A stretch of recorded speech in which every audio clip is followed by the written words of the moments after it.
Kaizex and Jeremiah share. I like cheesecake, so therefore we have it in the back. You like cheesecake, so therefore we have it. That's awesome. So I'm Carol Coven. So within a few minutes you may notice that my left hand trembles. And you guessed right, I do have Parkinson's. Doing some research, I found a comedian, Vicki Clafton, who treated hers like a superpower. I thought, well, that's a good idea. What could I do with a superpower like this? I could be a graffiti artist. My paint can would always be ready. I could work in a nail salon. Every morning I'd go in and shake all the nail polish bottles. What else?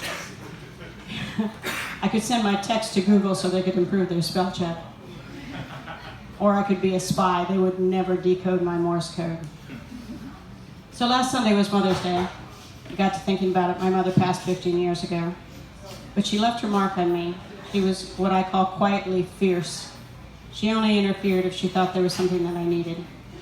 So smallpox, books, and what was the last one?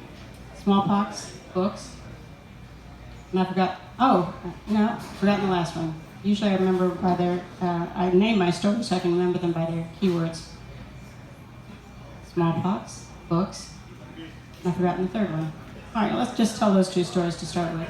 Smallpox. So when I was little, I got a smallpox vaccination like children did in those days. And in those days, I don't know if it's still true, but the smallpox vaccination left a big scar.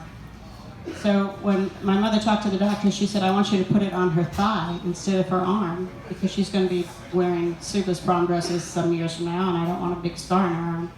He said, well, I'll put it on her nose if you want to. He thought she was way too vain. But she said, no, thigh will be just fine. So, books.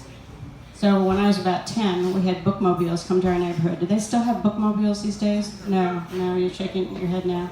So in those days, they outfitted vans with bookshelves and they drove them around to all the neighborhoods so you could get books closer to home. So I went to a bookmobile with my mom, tried to check out some books, and the librarian said, no, these are too old for you. Now, it's not like they were adult content books. They were just books a couple years ahead of my grade level. So my mom came up, she saw that I was having trouble, she asked what was going on, and the librarian said, these are beyond her grade level, so I'm not going to let her check them out. And there's no law that says you can not read above your grade level. There are no warning signs in the bookmobile that said danger ahead if you try and read above your grade level. So my mom took this in and she asked me for the books and I handed them to her. She handed them to the librarian and said, I want to check these out. Checked them out, handed them back to me in front of the librarian. Thanks, Mom. So the third story was sewing machine. So my parents rarely argued in front of us, but I came home one day in high school and my parents were arguing. She can't get a sewing machine. We already have a sewing machine. She doesn't need a sewing machine. My mom said she needs her own sewing machine. She's going to be moving out in 2 years. This told me two things. Number one, my mom was going to teach me how to sew, which she did. I won a contest in college a couple years later. And number two, she believed that I could move out on my own, and she gave me the confidence to do that. So when I moved out to my own apartment, I bought a hammer, just like my mom's hammer, because my mom had taught me that I needed my own tools and I needed my own hammer to hang pictures in my apartment. That's all. Thank you, Mom. Appreciate it.